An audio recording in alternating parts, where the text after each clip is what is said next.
love Grand Rapids. There's always like art and music and beer and so much going on.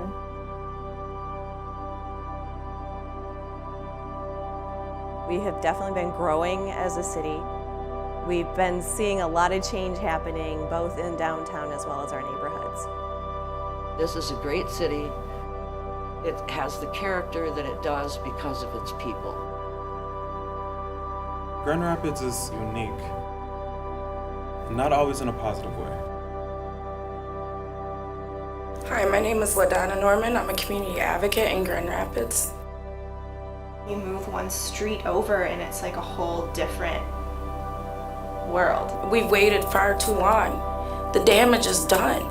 Families are displaced.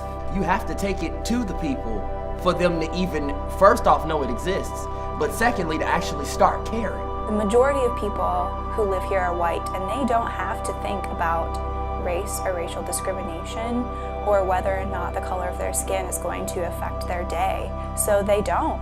This is ridiculous. On the 16th, me and my 2 kids have to move out of our place, but we still haven't found anywhere because we keep paying all these application fees.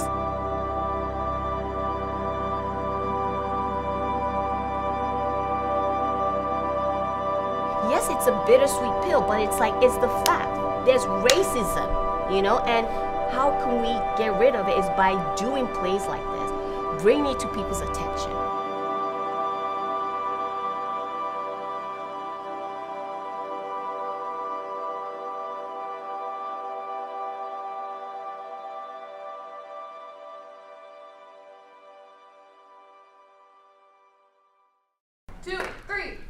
Jefferson, Lafayette, Division, Michigan, College, Union, Prospect, Washington, 3 Mile, Monroe, Ionia, Ottawa, Pearl. Lines was the brainchild of Dr. Stephanie Sandberg, who was one of my professors at Calvin. Lines is about race and racial relations, all relating to different topics like housing, gentrification, education, privilege, justice, and religion. Everything somebody's saying in the play Lines is something that was said during a qualitative interview here in Grand Rapids.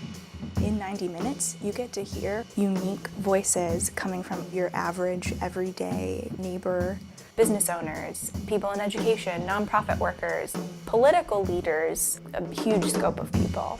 There are only 6 of us in the cast that take up 150 different people throughout the show. And that way, it's just a unique window into how people are experiencing this in their own personal story, that this is not an abstract issue. This is part of who they are and how they have lived in this place. Stephanie contacted me and asked me if I would be interested in directing another reprise. If you have the opportunity to share stories about people who are experiencing blatant racism, I don't understand how you could just not do it. What is up with these homes? Broken window theory. These are the small signs of disrepair that signal a larger sense of community disinterest, a kind of, Black consciousness. Grand Rapids housing market is incredibly segregated. It fits the sociological definition of a hyper-segregated community. We're in the top 10 cities for families, but we're in the bottom for people of color. That in itself is, it's asinine to even be able to say that. Housing for people of color has been a major challenge for people of color for decades. 4 of the major banks in the city collapsed. The great banking failure that started out in Detroit and radiated out across the country. And what the Homeowners Loan Corporation was trying to do, coming out of the Great Depression as part of the New Deal, was prevent people from defaulting on their mortgages. The New Deal housing program instead operated as a racially sanctioned welfare initiative that further segregated landscapes across the country and disproportionately provided white citizens with government handouts, indicating that suburban home ownership was not intended for all citizens. In most neighborhoods of color where Black and Hispanic people live, insurance companies literally took a pen with a red pen and drew lines and said those are the neighborhoods that that they're not worth investing in. Neighborhoods of color, they call it red line. So on these maps that some trace the origins of the term redlining to, you see how the government, the federal government, the government of the United States is coming along and making racially discriminatory decisions about how the city is laid out. Ottawa Hills is a neighborhood right on the border between Grand Rapids and East Grand Rapids. It was actually built in the 1920s on the grounds of a golf course. Ottawa Hills is described in the Homeowners Loan Corporation maps as being populated by native whites and executives. This is the phrase. And then at the bottom it says Ottawa Hills, the best residential neighborhood in the city of Grand Rapids.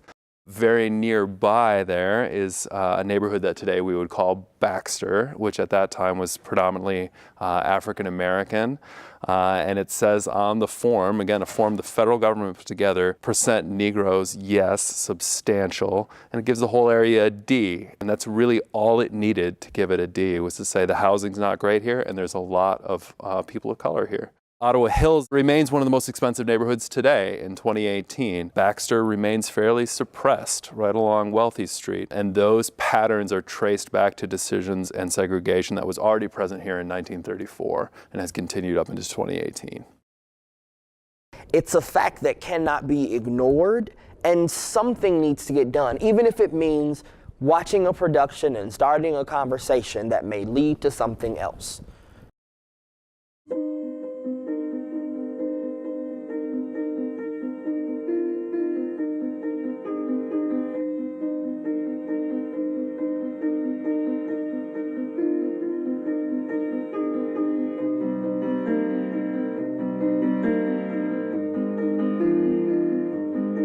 I've just been thinking about this so much today. Like, these stories are so important.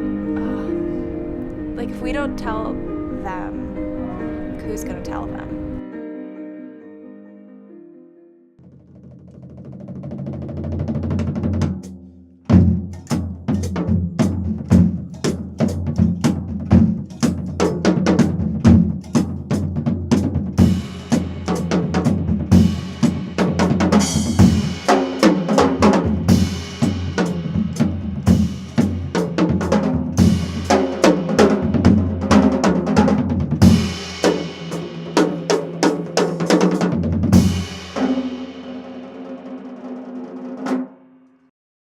Once the knowledge has been presented, there has to be some kind of action.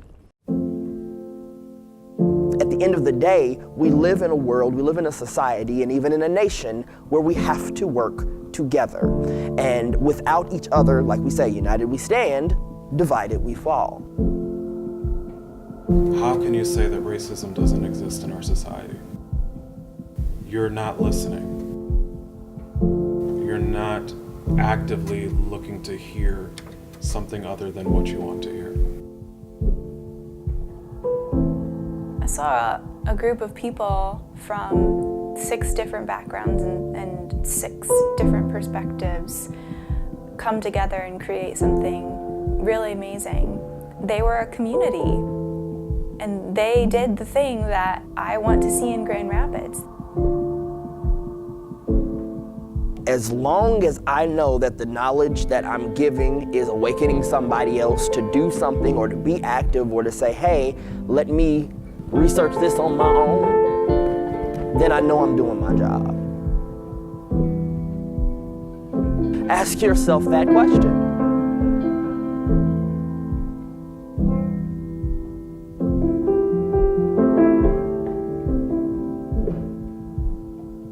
What are you doing?